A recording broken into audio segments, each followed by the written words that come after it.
নমস্কার নমস্কার, আমি তোমাদের মায়াদি। দেখো, এগুলো দুই আটি মেথির শাক, খুব সুন্দর টাটকা টাটকা মেথির শাক, দেখতে পেয়েছো? তো এই মেথির শাকটা আমি বেছে কেটে ধুয়ে তোমাদেরকে রান্নার রেসিপি দেখাবো। তো দেখো, দুই আটি বেছেছি পরিষ্কার করে, আর কেটে ধুয়ে নিয়ে এসেছি। তো আমার কড়াইটা তেল দিচ্ছি আমি কড়াইতে, বেশি লাগবে মেথি শাকে।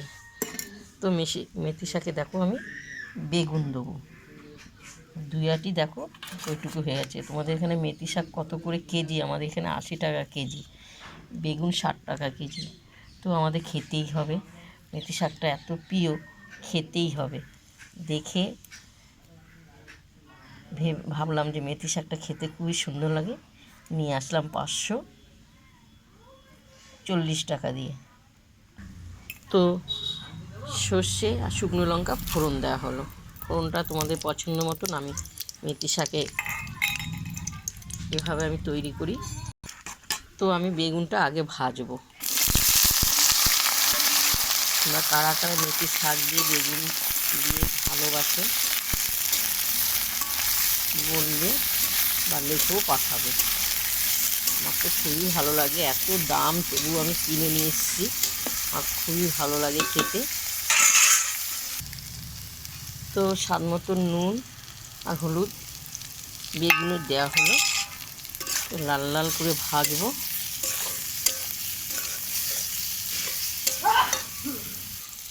তো লাল লাল বেগুন, তো লাল লাল দেখো বেগুনটা ভাজা হয়ে গেছে। তো আমি মেথি শাকগুলো দিয়ে দেওয়া হলো, অল্প হয়ে যাবে। একটু দেখলে কি হবে, 500 এনেছি, কতগুলো বেচে এতটা হয়েছে। আমি রেখে আমি একটু ঢেকে দেবো, কারণ একটু জল বেরিয়ে দেবো। একটু ঢেকে দেওয়া হলো। তো দেখো অনেকটা জল বেরিয়ে গেছে, দেখতে পেয়েছো?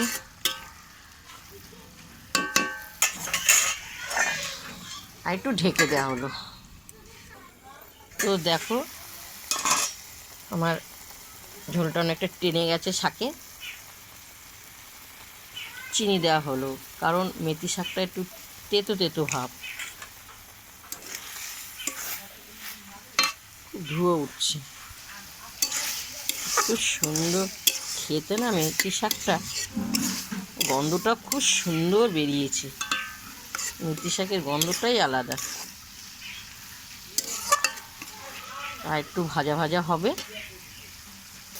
তো মেথি শাকটা দেখো খুব সুন্দর ভাজা হয়ে গেছে। এরপর আমি নামাবো। প্রথম থেকে লাস্ট মেথি শাকের বেগুন দিয়ে ভাজা রেসিপিটা দেখিয়েছি। কাদের কাদের ভালো লাগো বা তোমরা খাও, দেখেছো এখনও খুব ধুয়োটা উঠছে। তো তোমরা লাইক দিও, শেয়ার করো, কমেন্ট করে জানাও। দেখো মেথি শাকটা গরম ভাতে খাবো, গরম গরম মেথি শাক। চলে এসো দিদির বাড়িতে, অসাধারণ অসাধারণ, মুখে লেগে থাকবে।